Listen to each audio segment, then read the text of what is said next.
Hey guys, I'm Chasity, and I'm going to read you guys a good book that I really like and enjoy today. And I thought you guys would like to. It's about our friend Lazarus and how Jesus brings him back. But first off, there's like a huge thunderstorm going on right now, so if you hear like any like crazy like loud bangs, it's just thunder right outside my house. So we should be good. But today I'm going to read Goodbye to Goodbyes, and it's written by Lauren Chandler and illustrated by Catalina Echeverry. I'm not sure how to say that, but here we go.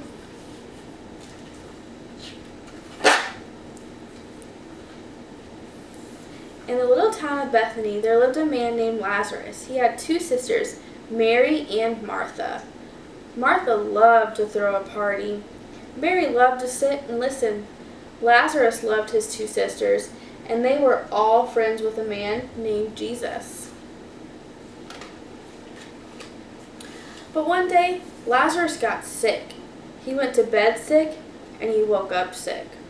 Martha and Mary looked after him, but Lazarus got worse and worse. "I know," said Martha.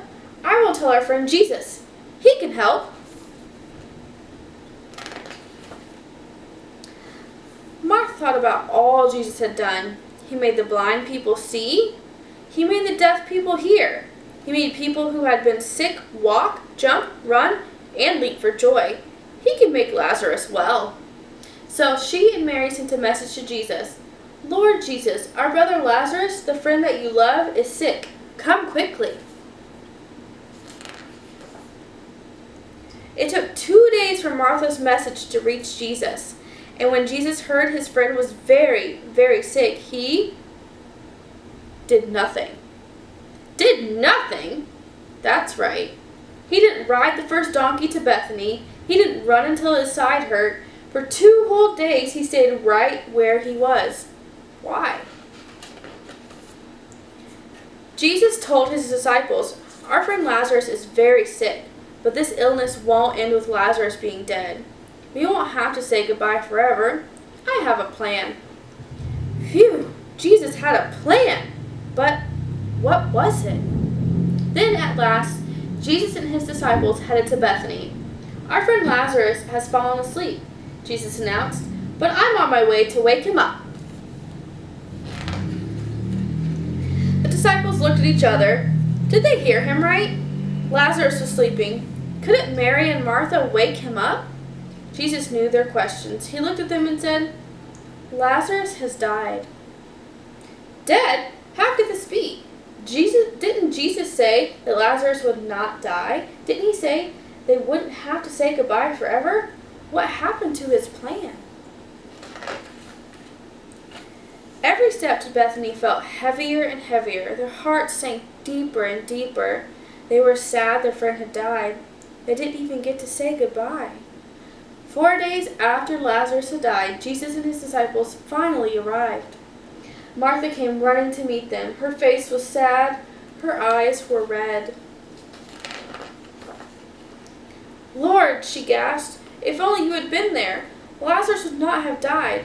But I know nothing is impossible with you, even after someone's died and we've said our forever goodbyes." "You're right, Martha," Jesus said. "There's a day coming when we will say goodbye to saying goodbyes forever.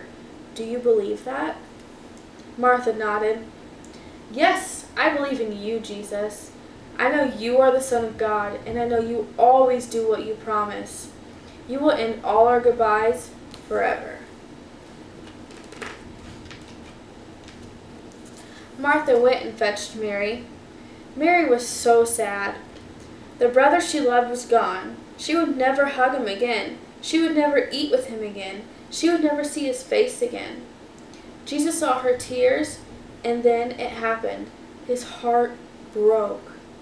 He knew what he was about to do. He knew Lazarus' goodbye wasn't forever, but his heart broke for his friends.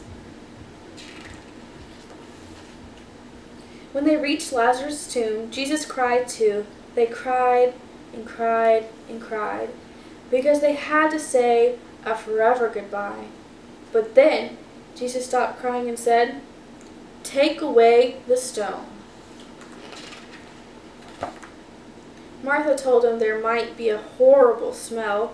Jesus said, "You need to believe me." So they took away the stone. Then he yelled like a lion's mighty roar, "Lazarus, come out!" And he did.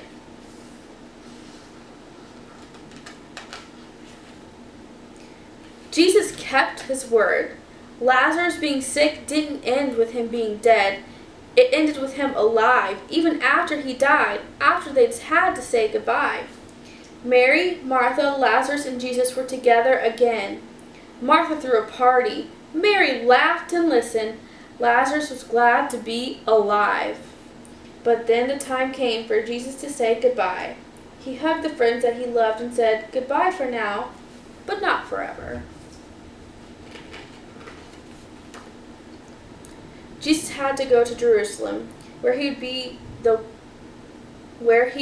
one to say goodbye and die, and then, like Lazarus, walk out of a tomb alive. And after that, Jesus said goodbye again, because he was going back to heaven. It was sad for Jesus' friends to say goodbye, but they would see him again, in the land they lay after their dying, in the land where there are no more goodbyes, not ever. We all have to say goodbye sometimes. Some of them are short goodbyes, some are long. Sometimes a friend of Jesus who we loved gets sick and we're sad. Sometimes because they die, we have to say goodbye. It feels like a forever goodbye.